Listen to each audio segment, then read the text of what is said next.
Dr. Foojan Zeine, thank you for joining me today on the Easy Conversations podcast. And thank you for taking the time to have this conversation. I think we're going to get into a lot of depth today, and I'm really excited to explore that with you, especially around some of the work you've done in the awareness side, specifically in the model you've developed, the awareness integration theory. So I'm sure we'll learn a little bit about that as well and share with the listeners some of the work you're doing there. But before we jump into all of that, I do want to give you an opportunity to share with the listeners a little bit about yourself and what's brought you here today. Absolutely. Thank you. Thank you for allowing me to be with you and all of your listeners. It's a pleasure to be here. And I've been a psychotherapist and a coach, life coach, and a business coach for about 32 years. Have learned a lot of different theories and interventions, worked a lot with individuals, couples, families, companies, and have gone to therapy myself for many years Yeah. and experienced different theories on myself as a client to experience how it actually works.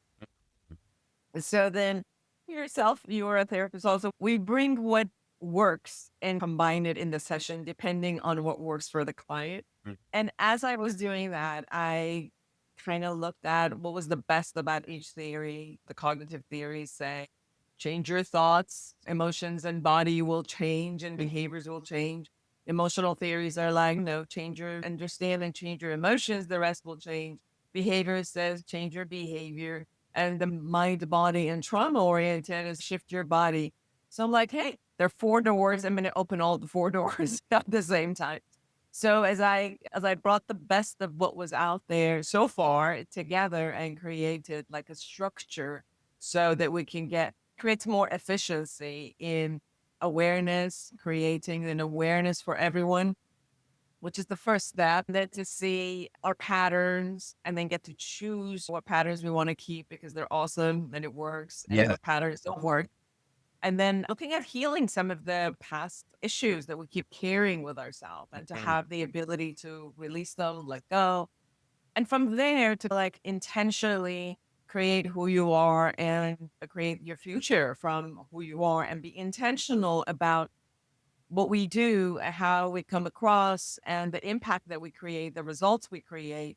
And that awareness lets us be on the driver's seat and consistently change and maneuver to be able to get what we want. Mm. And then based on that, we've done a lot of research on a clinical level, on a self help level. And the self help level gave us so much amazing results then that we turned that into an app, and then we also added an AI chatbot, which is trained in the AIT, so we could support people anytime. No, that's great. And one of the things you touched on right off the bat was you yourself have gone for therapy. And often people wonder if you're the therapist or if you're the psychologist, why are you going for therapy? And I get asked that too. And my response is often, I also have blind spots and I also need someone to talk to. And it's helpful for me to just go, and I've built this rapport over time where my therapist has all this history on me. And we've talked about so many different aspects of my life. So sometimes it's just helpful to go to this individual and work things through. But I am curious to also understand what purpose it serves for you when you go for therapy, and what's your view that, oh, as a therapist, do you really need help in that sense? I started going to therapy when I was about 20, 25, 26, because to me, it was more like I was an immigrant. So I came when I was 12 years old to US alone. I went to boarding schools and all of it. And I had promised that I was going to get everything that I wanted by 30. I wanted to be married. I wanted to have my house. I wanted to have my business. And I got everything at 28, which the society told me, or I thought that was the best formula to get, and I was miserable. And I'm like, okay, that doesn't make sense. Like I did everything I was supposed to do. Why am I miserable? Mhm.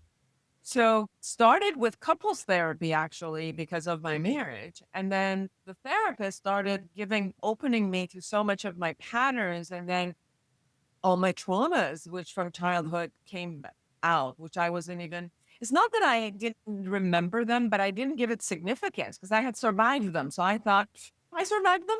It's okay. Like I wanted to do anything. Yeah. And then it showed up of, oh my God, how much all of those traumas, neglect, things that had happened were part of the pattern of my survival and not living, just surviving. So from there, it all started. I started going to self progress seminars. A lot more of those patterns showed up. And I'm like, I like this. I want to become a therapist. So then I went to school and like you see, you're learning all the theories and you're like, that's me. That's me. I'm sure you went through the diagnostic manual and you're like, I have all of those disorders, definitely. And I think medical doctors, I have clients right now, they go through the same thing. So in the training that I was getting as a therapist, obviously constantly are still working on myself, because you're opening up to these matters, you keep also reflecting on yourself. Every client that showed up in front of me, it was a mirror of another part of me and just kept opening up for me. And I feel very blessed to have to be able to do that. And then finally, I got it that all my life I was depressed. I had a chronic depression because of all those matters, and I never knew. And finally, through therapy, the clouds lifted, and like, oh, there is a sunshine where I could actually be happy. Yeah. And then, okay, then everyone deserves to be happy. Mhm. Nobody deserves to have this cloud on top of them all the time.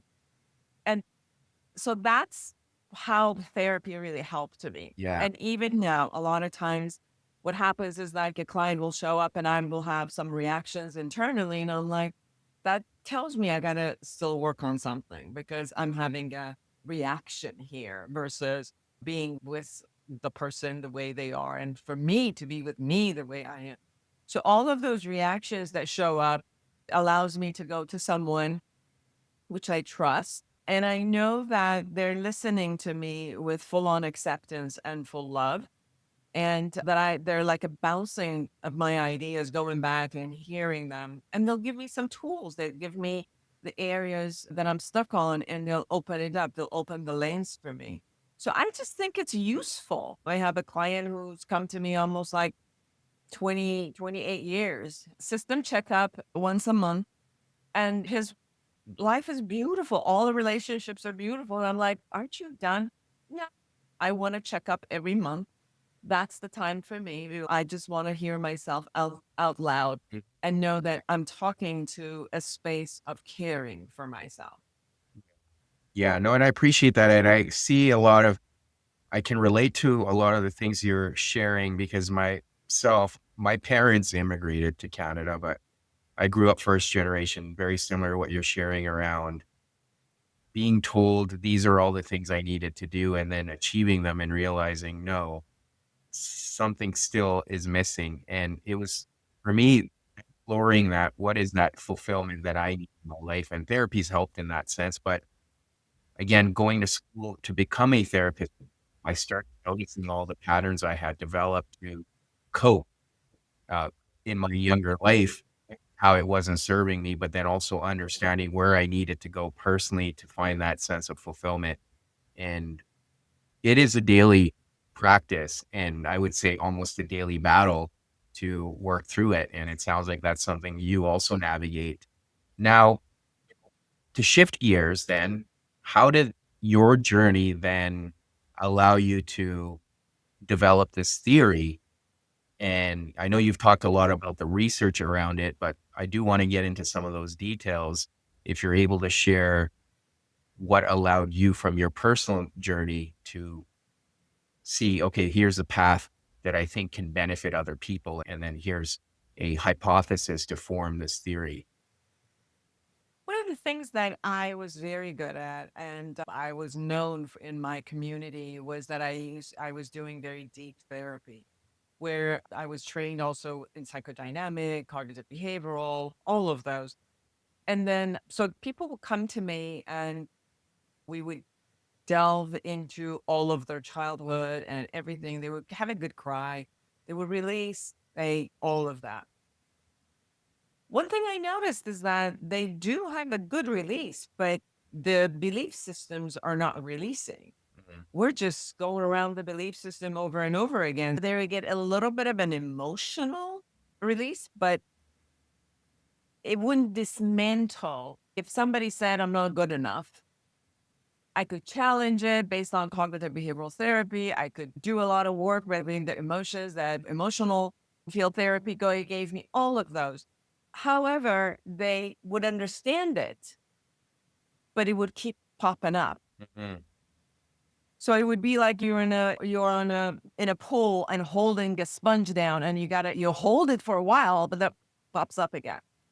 So my thought to myself was, listen, if we created this in our mind, if we created our own reality in our mind, and as we're growing up, we keep perceiving the way we perceive and put it in there has to be a way of dismantling it and not just saying that it is there for life and all I can do is to challenge it all the time.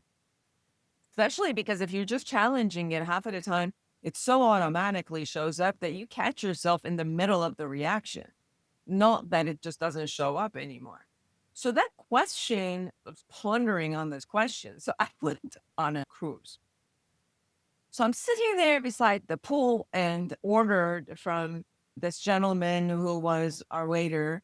I ordered a drink. This man, who was also very good looking, turned around and walked away. He got his order from me, turned around and walked away. My heart sunk with this level of longing and sadness, the extreme amount of longing and sadness, as if I was being abandoned in a somewhere, and this was like anxiety that I got to go get him back. So I'm sitting there, obviously saying, "Okay, this is a person you just saw once." Mhm. And you cannot hold such an attachment, obviously, to someone just like that. It has to be something from this is not real. It Right. has to be something that is internal and has nothing to do with this man who just turned around. Mhm. So this time, instead of challenging it all, I just said, I just want to go sit in my emotion. And I sat in my emotion in my body, and I asked my emotions, my muscles, my physical body to take me to the first time I've ever experienced this kind of experience. Mhm. And it took me, oh, just the parenthesis, in all my therapy that I've ever done, that I felt abandoned and not belonging and all of that. Every time the therapist asked me, what was how do you think this relates to your childhood? I would say, obviously, my parents were divorced when I was 5. And from there on, my father was not really part of my life. So it must be that. Mm. So I kept relating it to a picture or a concept that I knew of, and I would relate it, but that belonging and all of that, like abandonment, would never leave. And coming back to that moment, I sat it and I just allowed myself to really go in. And then this memory showed up that I was I was sitting down. So I would say 6 months, 9 months old. I couldn't walk though. And I'm sitting in this kind of like a place which just feels cold. And I see my parents, both my mother and father, and I see this woman who was not really friendly. Mhm. And it's supposedly she was gonna be my babysitter or hold me or whatever. This was not my house. It was somebody else's house. And then parents sometimes think that if I just run outside, my child is gonna cry less. I don't know why they figure that out. So I'm looking at my parents and they're running, like my mother runs out and my father's back. So it's first my mother and then my father's back. Then they're running out. And then I look at this face of this woman and I just burst on crying, like, why are you leaving me here? Because a child that young doesn't know that their parents are going to ever come back, Yeah. right? They're like, Yeah. I'm abandoned. They're leaving me with this woman who I don't know and doesn't look that nice. Yeah. And this horrifying longing for my parents and this horrifying fear that I've just been abandoned I started bawling, just cried, and then like it finished. Yeah. After that concept that I've shared with you about abandonment and longing never showed up anymore. So it was like, oh, didn't that there's another route to the original memories that we created these belief systems. And it's not necessarily only through our mental filing cabinet Yeah. that you propose and you go. And I was trained on hours and hours of hypnotherapy. So I did use hypnotherapy a lot with my clients. And this was more like a self hypnosis to go and bring that and find how you could do it with your somatic. Yes. And so if emotions and somatic, and then go to where was it that the emotion. So then that was the first piece that created really the awareness integration, which was the integration part, which is okay. Then it was looking at, all right, how did I survive it at that moment? What was I thinking? How was I feeling? How did I survive? And then, connecting it with the knowledge that I had afterward, which was, yeah, your mother, yeah, the parents came back and took you. They didn't abandon you. Yes. But that moment of trauma, it freezes somewhere Yeah. and it doesn't have access to the future of what happened. So bringing and integrating the part of you that kind of took off and dissociated, bringing it back to all of you who have knowledge of that. So that phase got created in the healing. And then it was like, what kind of information do I need in order to even get there? So that's how like the first phases of awarenesses got created. And then this concept of we all think, we all feel, we all behave. And out of these three things, we also have access to some results that we create. And we all relate, right? We live in relationships. So we have a projection of who we think everybody else, and we have opinions about other people and behave a particular way toward them. And then we also assume everything that we project our assumptions on how they are with us and how our identities form. And then we also have our own identity of how, regardless of how I think you think of me, I also think of myself a particular way. And that usually trumps everything. Yes. So then he was like, okay, let's look at how we relate to the world and in different areas of our life, because we relate to who I am as a mother or a sister or a boss or an employee. They're all different, right? So bringing all of that out, all encompassing awareness of what am I doing in the present moment, and then assess how am I being with the world, and then take that how I'm whatever it is out there, bringing it in, process myself, see where I'm caught, go clean it up, and now integrate myself. And then from here, set on goals, set on systems that I want to go forward, create my future, and go.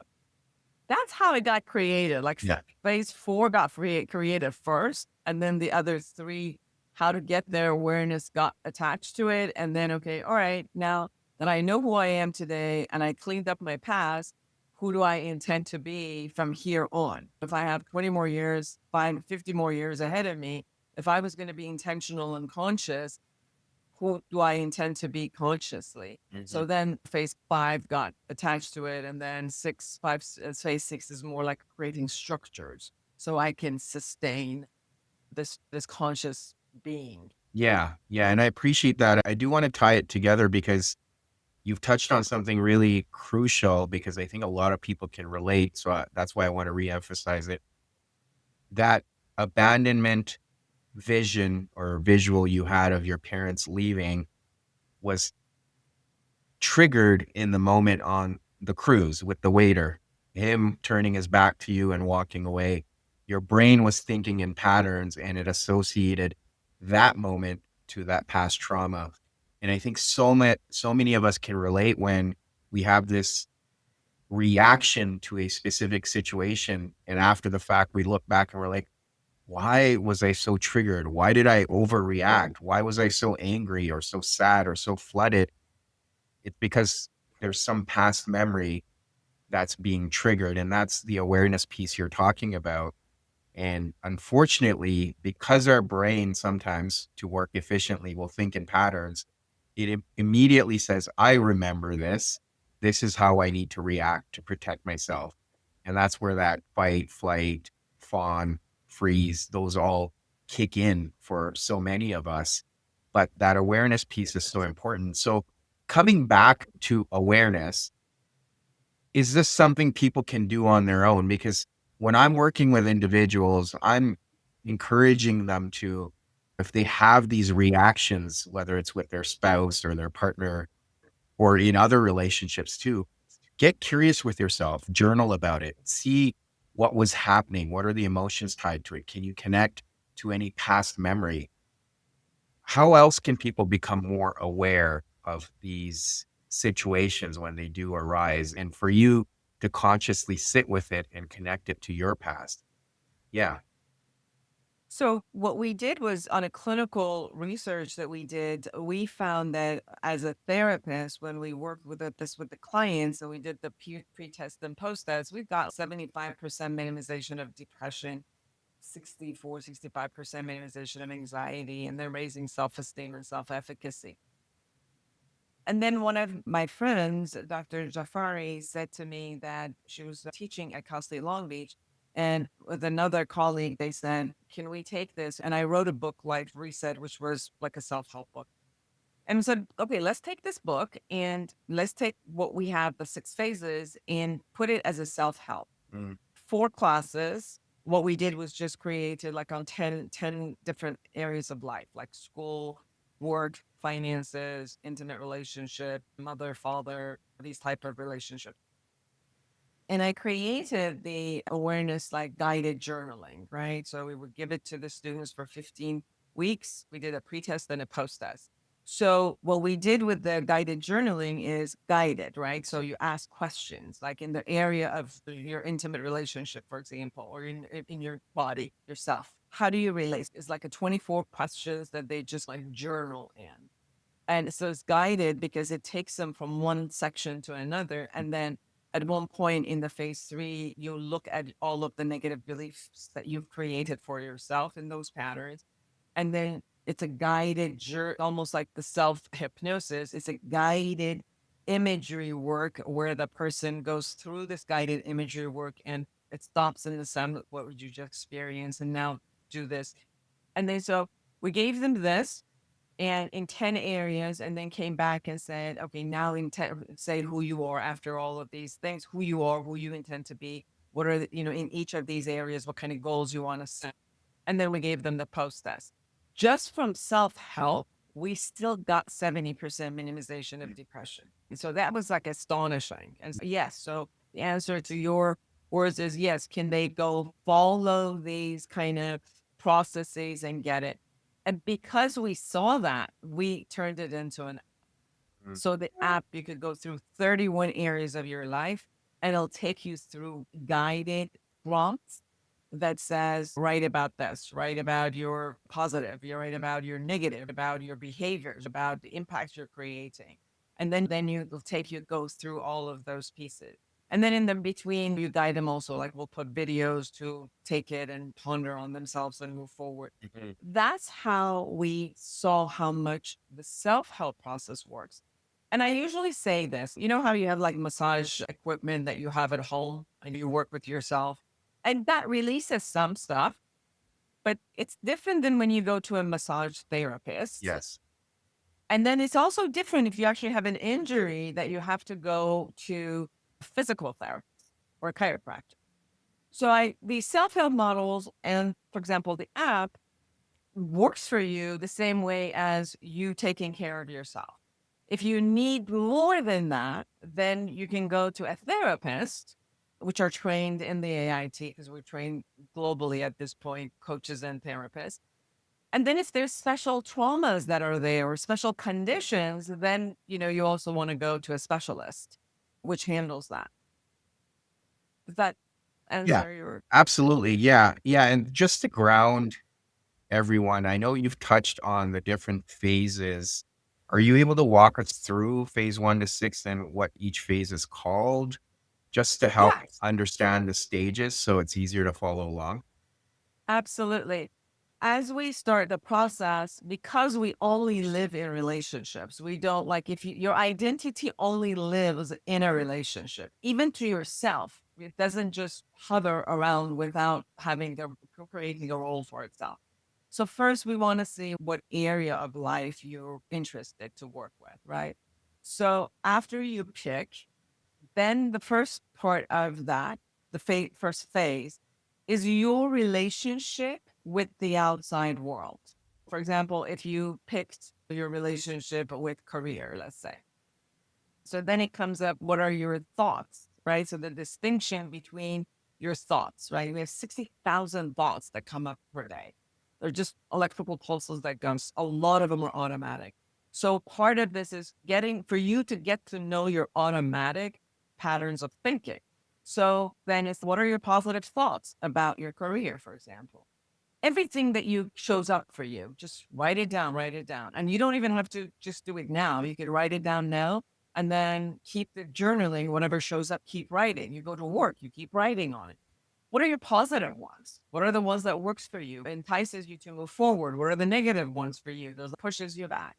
What are your feelings? So then it's like distinguishing my thoughts from my feelings. A lot of people don't know that, especially in language, in English language. For some reason, it's known as you say, I feel, and then people tell you their thoughts. Like that's a feeling, Mm. but it's a saying, right? Like you hear a lot. I feel like you didn't care for me. That's not a feeling. That's a thought process, Mhm. right? But because people put a I feel on top of it, they actually think this is a feeling. Yeah. So looking at no distinguishing between this is my thought, these are my feelings, and cheat sheet, everyone. Yeah. It's in your body. If it's a feeling, you got to feel it in your body, and it usually has a name somewhere in your body. Hold it.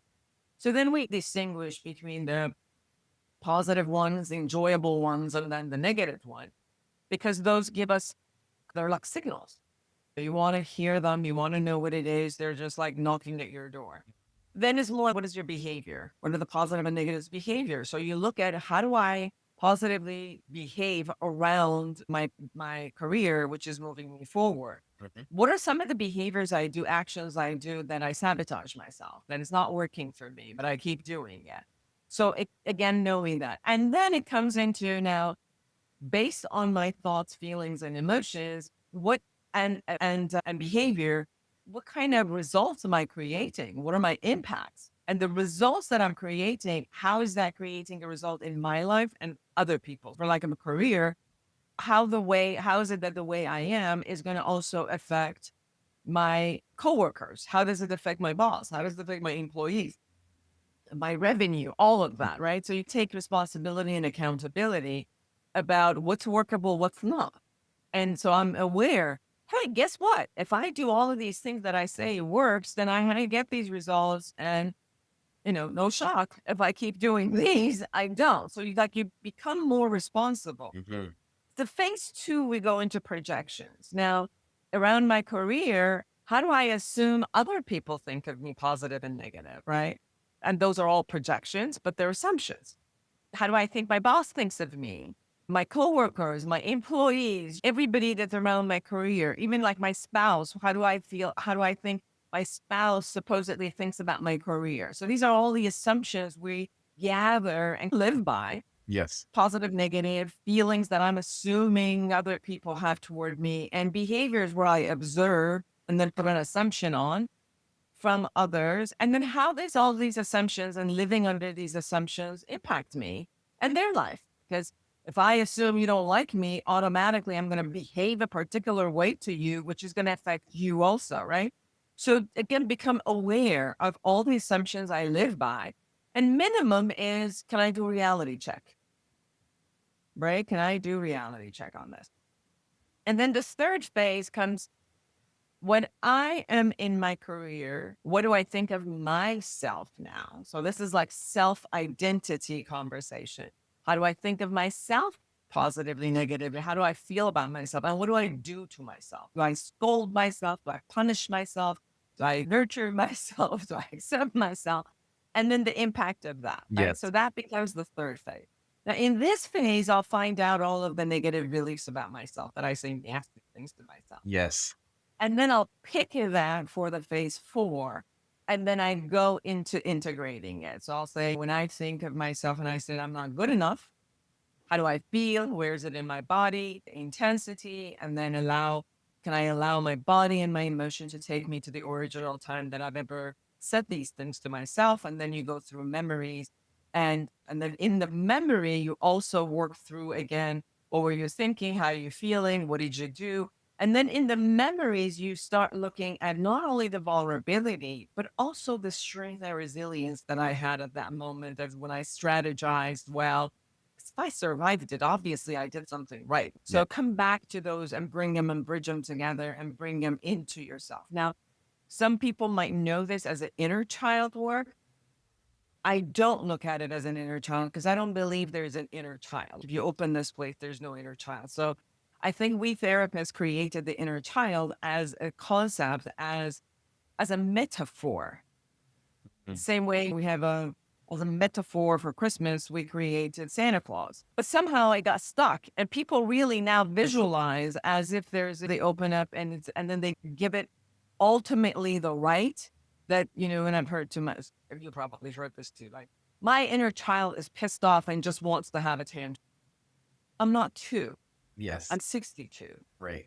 And I should have the realization of how to handle my anger. Mhm. So part of the reason although I've done a lot of inner child work through my years, but I think that I don't want to call it that because it construes the concept, which is there is a part of us that is stuck somewhere, but our job is to integrate it, not to leave. Right. And my job is not to call any emotions that I have an inner child. Those are just emotions, they're Yes. feelings. And as I'm growing up, I need to have the skills in how to manage my feelings Yes. Yes. and bring it into all of that. Ye And I should not have any inner children hanging out. That's half of the work, Yes. not all of the work. Right. And I think part of the inner child movement allowed us half of the work to happen. And for us to keep these kind of parts of us calling our emotion and acting out as if it's like the right of my inner child. There is no inner Mhm. child. Mhm. There's a fantasy. Yes.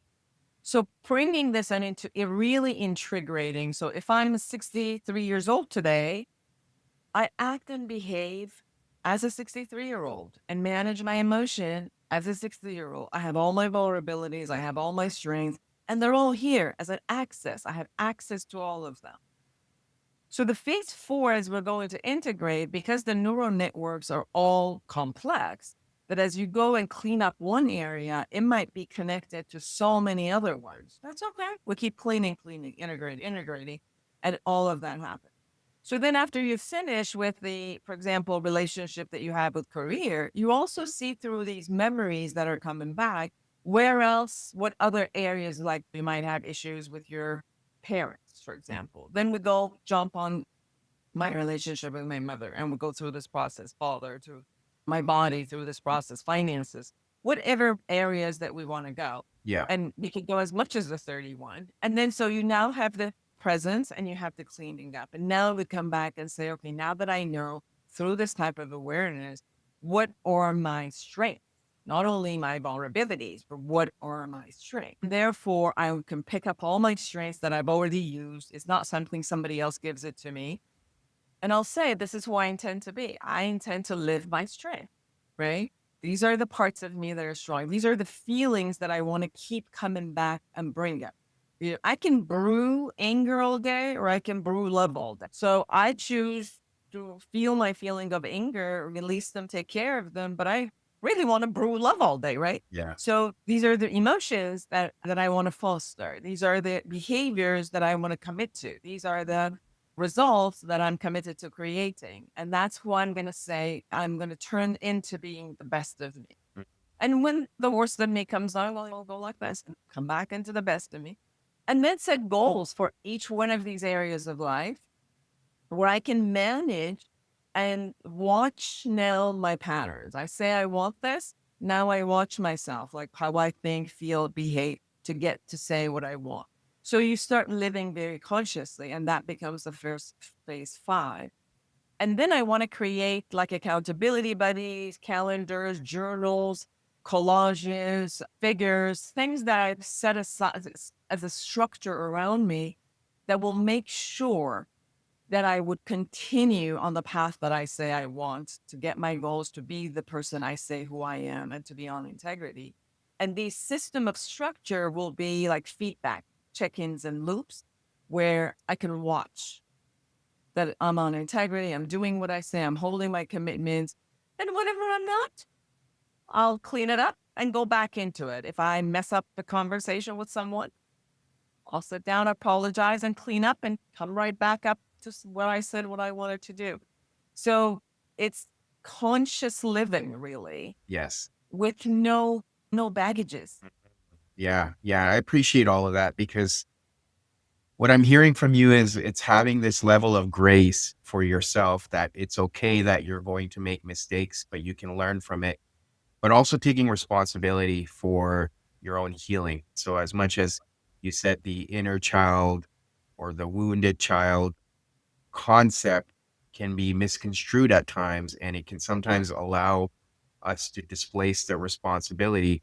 That's not the idea. You can recognize that something in your past happened that's allowed you to remain stuck and you get triggered, but how can you bring it to your conscious awareness and truly integrate it into your full self that is today, and then move forward with that, right? And then recognize there might be other things that may come up as well. And I think we all go through that. So I definitely appreciate all of that. Now, I do want to ask you about self help because you've touched on it in terms of even your model here, that there is that notion of self help. And what I've noticed over the years, especially the last few years, self help has become very trendy and mainstream. And I think the message often gets lost behind the trendiness, that truly self help is being able to self soothe and integrate some of these things. It's not this trendy thing that you can brag about on social media and say, hey, I'm doing all these things for my self help, which is great. Do it. But the goal here is to really be responsible for your own healing. And I just want to get your thoughts from how you see it fit into the modality that you're offering people. I think that first and foremost is knowing that if I'm not living the life that I want, it's not because there's something wrong with me. It's because I don't have the skills. Mhm. So the point is to learn the skills. And I just call self-help learning skills. However, if there's a reason why you can't do this, it's not because, again, you're not capable of it. If there's something holding you back from accessing skills or learning how to use the skills, those might be something like you said at the beginning of our conversation. It could be my blind spot that I don't know. And therefore, that's when someone who is sitting in front of us that is just listening with love and acceptance can sometimes pick up those patterns and blind spots and support us in how to go toward the next level. One of the things that I saw, and I related it to what we go through, was that I was at a party and this little girl was walking and a little piece of glass went into her toe. So she's crying, she's bawling, and she's holding her feet up. And so her mommy got her hold of her. And so the rest of us are sitting and saying, can I please take this out of your toes? So, when a glass is stuck, well, the minute you go to touch it to bring it out, it hurts. So she would take her feet away and say, don't touch it. No, leave me alone. Don't touch it. So we're like, okay, I know it hurts, but you're not going to be able to walk. So she gets up from her mommy's lap and starts walking and does like this wobbling thing and says, see, I can walk. I can walk. Don't touch it. Don't touch it. And so immediately it was interesting because this is exactly what we do. Mm. I was just talking to a friend last night and she said, the first time I went to therapy, I walked in. She told me three things. I started crying. I felt so bad. I came out and I said, I never want to go to therapy again because it's going to be painful. Look, I can survive this. I've survived it. Leave me alone. And this just exactly when I saw that little girl, it was like, that's exactly what we do. I'm going to cope with it. I'm just going to walk crooked for the rest of my life Yeah. and destroy my bones and my hip and everything. But that's okay. I can't tolerate 5 minutes of you taking this out. So finally, obviously, we convinced her and did this. Like, just handle 5 minutes of yelling and screaming. Here, put this thing in your mouth so I can just take this class out. Yeah. And she was able to tolerate it so we could do it so that her toe could heal. It's the same analogy. Yes. Yes, you need to learn how to tolerate it within the time so we could heal it. But the point is that if you've tolerated the bigger picture of the trauma at the beginning, guess what? If you were capable, you didn't go psychotic, you didn't die, your ego is strong enough that it can handle just going through it again. So it's allowing the person to feel safe enough to be able to allow you to go with you to go through the pain and come out. And for those things, I do suggest for people to go to a therapist Mhm. and not do, they could do the self help to a point. But I do think sometimes you need to allow yourself to be fully healed when you are in a presence of a trained therapist. Yeah, So it has its use. absolutely. I just don't think it's all of it. I also think it's a perfect methodology to work in between sessions Yeah. because we're usually with our therapist 15 minutes to an hour a week. And we bring what we remember, live in an actual life the rest of the week. Yes. And I think these type of guided journalings and you're working with a specific model really helps you to do the work you do outside and then you bring and deepen it Yeah. in the session. So for example, like your relationship with people. And sometimes I love people. I love being with them. I'm always open to them. And I said, okay, so this week I want you to go and just really witness whenever you go to Starbucks, you go to supermarket, wherever you are, people you don't know, I want you to just observe. What are your positive thought, negative thought, emotions? What do you do? So she comes next week and she goes, I never, I was so prejudiced. I just thought I was loving. This goes, I walked into Starbucks and I'm like finding myself looking at people up and down and giving comment in my head about all of them, Yeah. how they dress, the color they wear, and what they did. And she said, I was shocked finding that about myself because when you say, how do you think about people and feel that? I love them. I don't. I have so much comments about them that I shock myself. That's the whole point. Like really getting to know each other yourself versus the narrative you say to other people or yourself about yourself. Yeah. Yeah. It reminds me of when you're doing these personality tests, sometimes you'll answer the question based on who you think you should be, and you're not often answering it from a place of truth. So that can also show up in therapy sessions, and very much to what you're saying. When you go back into the real world, then you see how you're perhaps behaving or acting, and just someone else providing that perspective or pointing it out from a neutral perspective can be really helpful. I agree with that.